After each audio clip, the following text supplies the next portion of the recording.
Alrighty, welcome back to Shut Up and Ball. I forget I'm on this side now, and yeah, I mean we're almost right here to the end of the start of the season. I am Aaron, as per usual. I'm joined by Mr. John Harris, as everyone, if you're watching YouTube, can see. But we're also joined very special guest, Mr. Mitchell Matthew, our local resident Washington football team fan. That was supposed to happen a year ago, but to be honest, not bad. It's happening now. So no offense, John. Throwing it to Mitch first. How you doing, Mitch? And I think we know how, but just real quick, how did you become a Washington football team fan?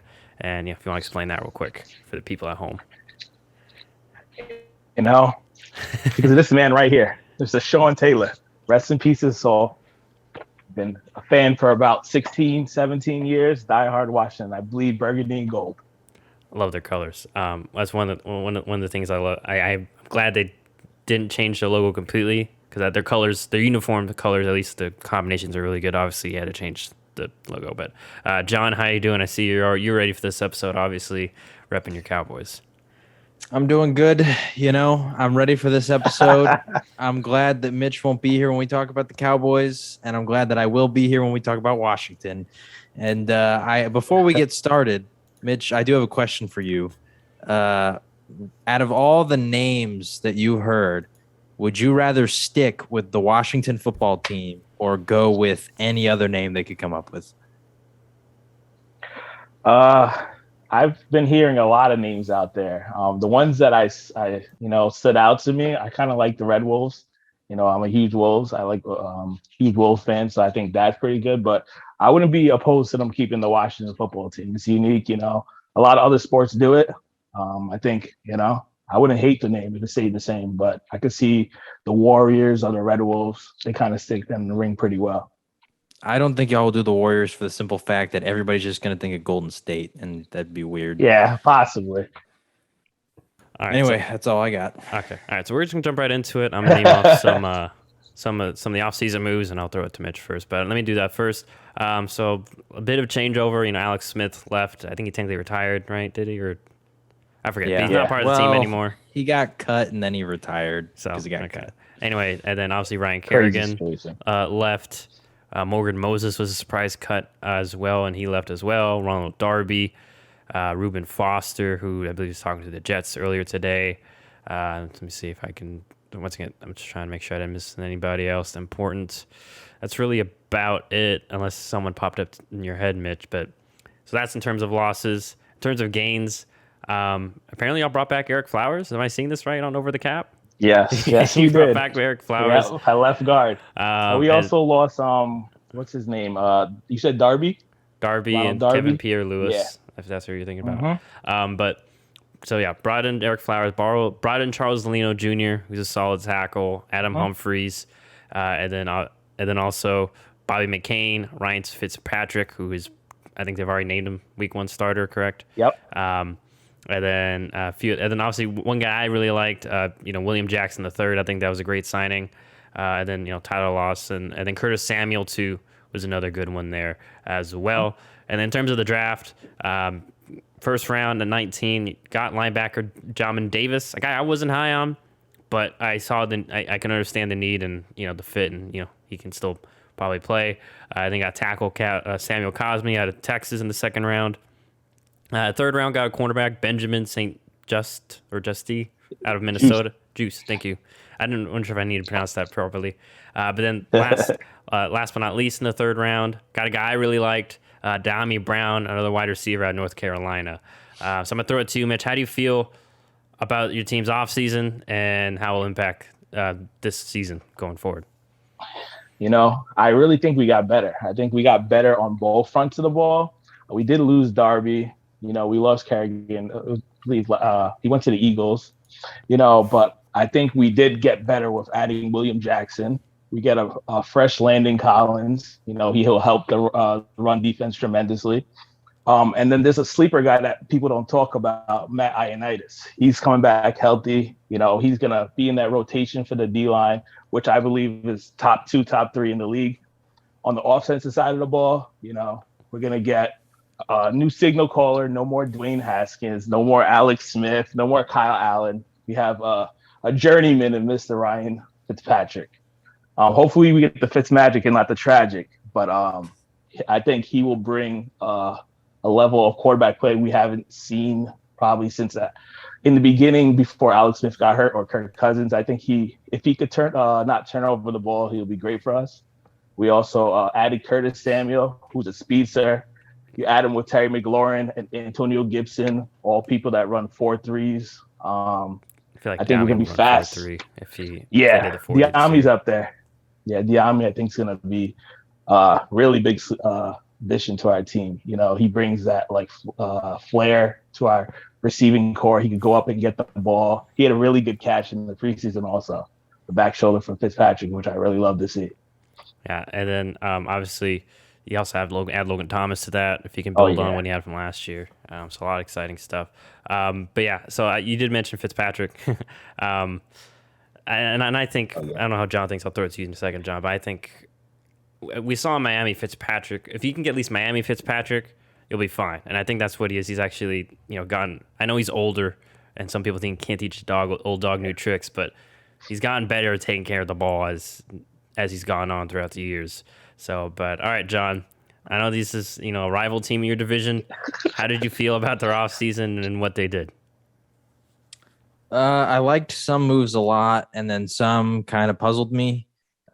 First off, I really liked the bigger name additions that they added, like Curtis Samuel, William Jackson III. I was also a fan of Diami Brown. I think they just added more weapons because we obviously know how good Terry McLaurin is. Antonio Gibson really showed out last year. And so I think adding Curtis Samuel and Diami Brown, like that just gives you more options to work with. And those two guys are both 4.3 guys. I don't know Diami Brown's exact 40 time these days, but I'm pretty sure the last recorded 40 time he ever had was like a 4.35 or something like that. So two speedsters. I think that could really open up the field for Scary Terry. I think he could actually potentially have a career best year just because of, the opposing defense is not having to put so much pressure onto him to try and stop Washington's offense. I know some people might have different opinions on Ryan Fitzpatrick, but I think he's an upgraded quarterback. Kyle Allen's, he's okay. I mean, we know what Haskins, like it just didn't work. Heineke had his few moments, but I don't think that he's really a starting quarterback. And Fitzpatrick, I think, is a great option for, your 1 year, 2 year stopgap kind of guy as you find your next quarterback. So yeah, I like overall most of the additions they made. One guy I wasn't super high on was Jamin Davis, the linebacker they took in the first round. I felt like he was a little bit overrated. We both like Jeremiah Owusu-Koramoah more than him. But obviously there was the injury concerns and maybe Washington just didn't feel comfortable with that. So yeah, I mean, that was really the main issue or the main thing that I didn't like. I don't know how to feel about Sam Cosmi. I think he could have a lot of potential at guard, which I don't know what Washington's plan are, like where to play him. I don't know, Mitch, if you know where they plan to play him yet. But I think that they're saying they're going to play him at tackle. Okay, so maybe they try him out there. They swing him to guard later in his career. I don't know. I think he has potential to be a really, really good guard in the NFL. Maybe not like Pro Bowl level, but a really good one. And then at tackle, he's sort of similar to Connor Williams on the Cowboys. Both went to UT. Both have really sort of shorter arms. And at tackle, like that's just a thing that you got to have because you get these super fast, shifty defensive ends who are, way more athletic than you are. And so having that longer wingspan can really help stop those kind of guys. Also, he's not like the strongest of offensive linemen, which is once again why I just think that he'd be really good at guard because at tackle, there's just certain, worries I have that maybe he'd get a little bit overpowered by some guys or they'd be, more athletic than he is on the edge. But overall, I mean, I think Washington got better, like Mitch said. I think they have the potential to have the best defense in the entire league this year.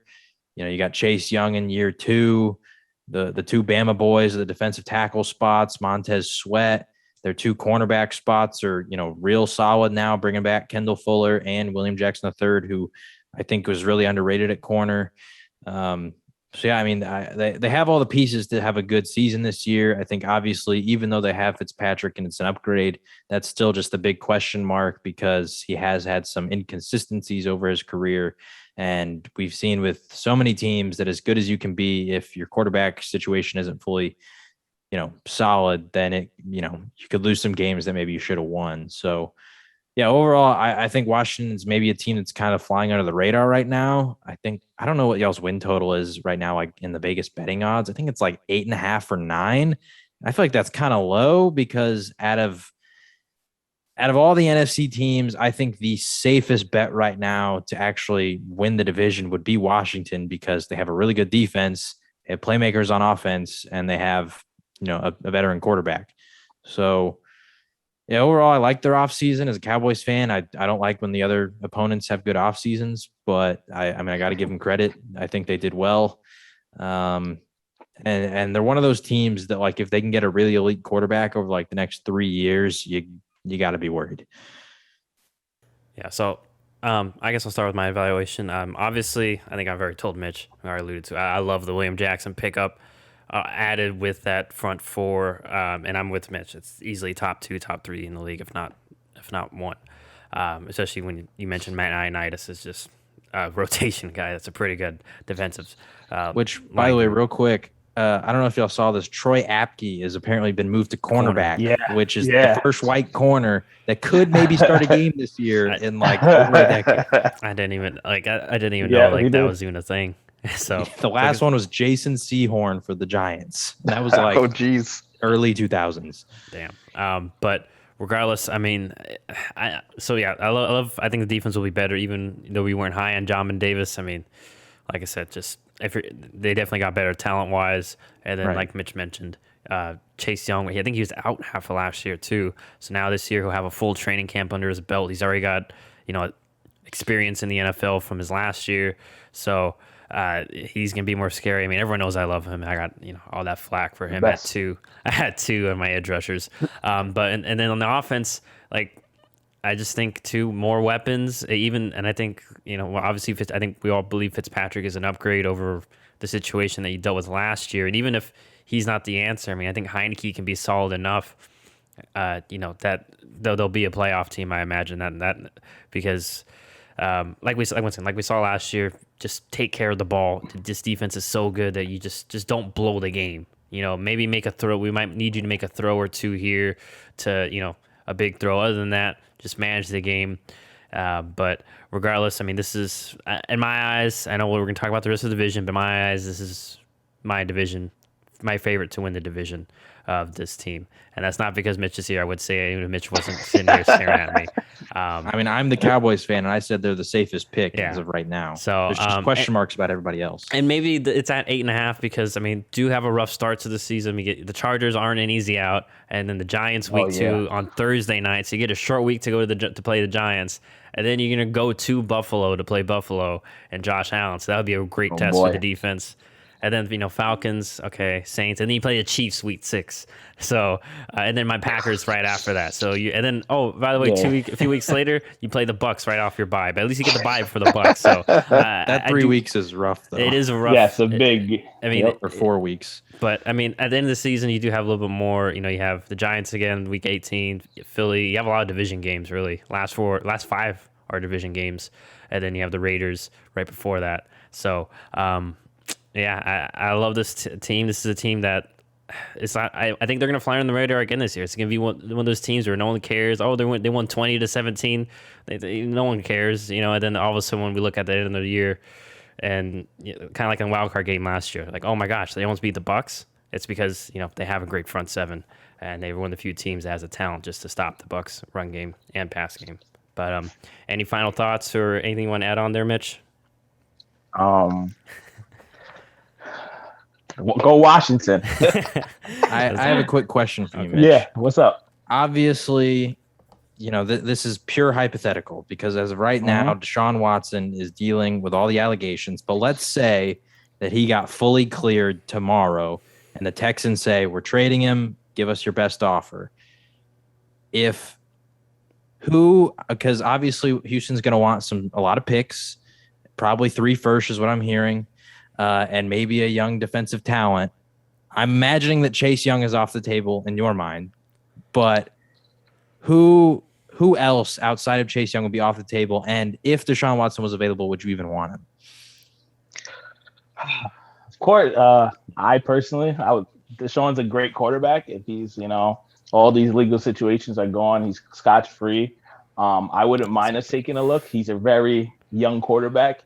You sign him up, you guarantee yourself a good quarterback for at least, I don't know how long his contract is. I think it's 5 years, 3 or 4. Oh yeah, probably. This guy, he's got time. If it's 5 years, you get 5 years of a top 6-7 quarterback in the league, probably maybe even better.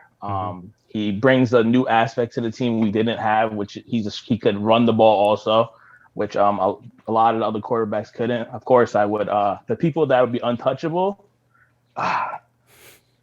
Realistically, Chase Young might be the only one, to be honest. So if they say Scary Terry, Antonio Gibson, come on. Don't do this to me. The defensive tackles, Jonathan Allen, Deron Payne, any of those guys are available. I wouldn't want them to go, no. Right. But I feel like a quarterback is so valuable in this game. Scary Terry's great. Jonathan Allen's great. But I feel like it's easier to replace those players than get a lead quarterback in the league. So I would be opposed to trading.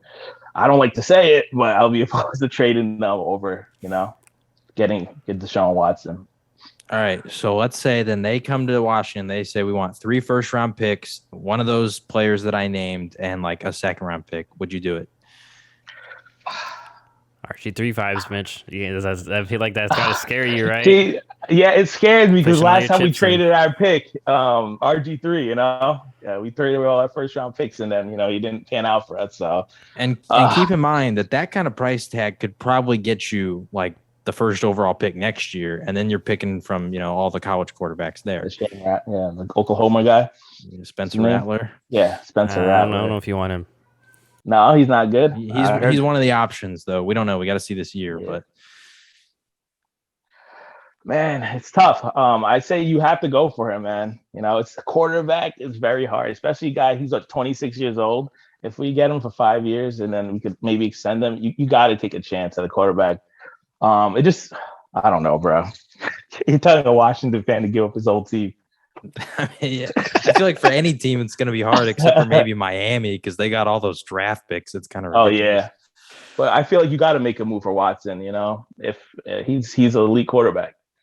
I mean, like I said, I would imagine they'd probably want Chase Young, and in that case, I don't know if y'all. I don't think they would trade him. Then I think y'all would just go for a guy in the draft because that wouldn't require Chase Young.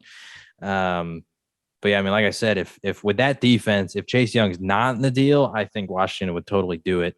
And then I think they'd be a Super Bowl team at that point because when you have that or in the running for it. Yeah, I mean, but when you have that good of a quarterback with a top 5 defense, like minimum, like I said, I think they could be the best defense in football. Plus, I imagine you still have Antonio Gibson, Logan Thomas, Curtis Samuel, maybe Scary Terry if he's not included. Then I mean, I don't know how they wouldn't be a contender. But yeah, I was just interested to see if you would do it because I know some fan bases are not too keen on paying that price tag. It's a quarterback. It's a quarterback's league. You have a quarterback, you're always going to be in the playoff hunt. Also, preseason, this guy Patterson, I don't know where he came from Buffalo. Jarrett Patterson. Yeah, 8 touchdowns in Buffalo. He looked really good too. And then I'm happy they signed him over Peyton Barber. So I think he might be a sneaky guy. Antonio Gibson has that receiving aspect. This guy he works hard and he just hits the hole really hard. Yep. Yeah. Just last point. I mean, it's more of a comment. I am agree with John about could be fancy. Washington could be one of the better defenses this year. I've just to take you back yesterday, just doing a live draft, sitting there. I do the strategy. I wait to get defense second to last and a kicker. And I was like, oh man, Washington's about to fall to me. And then Washington got took like 2 picks right before me. And the guy already had a defense, so I was a little upset about that. I ended up getting New England, so not too bad. But I would prefer Washington because you play the Eagles twice a year. We don't know how good the Giants' offense will be. Just from watching preseason, their offensive line has issues. And then I think Dallas will be good offensively. So, but even then, like last year, Dallas struggled with turnovers, and that's what gets you fantasy points. So. Yeah. I'm surprised you mentioned that. I feel like you would have. I thought you would have gotten that Thanksgiving game out of your. You would have suppressed that out of your memory. That was a bad one. Listen, when we talk about the Cowboys later in this episode, I'm going to bring it up, and it's painful, but you got to talk about it. You sure I can't say for that Cowboys talk? Listen, you know what was worse about that Thanksgiving game? I was playing Antonio Gibson in multiple money leagues, and he just. I had to watch him tear my team a new one and me in fantasy, and I'm pretty sure I lost both the leagues that I played against him. Before we let go of Mitch, one last thing. Like, is that okay? There's that, or when, and I know Mitch remembered this night when Fat Rob Kelly ran all over my Packers on a Monday night. Is that worse when you own? Because I owned Rob Kelly in a league, and he actually won me a game, but it was like, was it worth the pain that I went through? Because also it hurts more now in hindsight the fact that he didn't do anything after that. Rob Kelly, I remember that game like it was yesterday. Yeah, but I don't know which is worse. I feel like that one is. I feel like John's situation's worse. But no, it was on Thanksgiving, and then the worst part about it, both teams hate each other. You know, it's a huge rivalry game on television. I think it was actually, if I'm not lying, don't quote me. It was actually like the most watched game on television for like the regular season. Oof. I was pretty sure. Thanksgiving one like that, I feel like that's the worst for me because my whole family's there. Like all my relatives are in town. We're watching the Cowboys game, and no one wants to talk afterwards. Was that the one where Montez did the pick six? Yeah, I think so. Yeah, Jesus. All right, but hey, Mitch, really appreciate you joining us. I'm glad. I'm glad. I'm not gonna say exactly where we are. But I'm glad you and your family and and everyone we know there is doing okay after the two hurricanes that hit your area. We're really glad to hear that, and we hope. I appreciate it. Hope that maybe we'll bring you back mid-season. I don't know if we'll do the mid-season reviews, but regardless, thanks for coming on and just sharing your insight about your team with us, the Washington football team. I'll be back if we're winning. If we're losing, you might not see me. That's okay. Well, if we're losing, it might be the opposite. If you're losing, we might actually want to check in with you, as opposed to if you're winning. So, but we appreciate it, man, and have a nice night. And obviously, I'll see you. We'll talk tomorrow since we're all in the Dynasty League together. So that'll be fun. Yeah, that'll be really fun. All right, thanks for having me, guys. Yeah, thanks for coming on, man.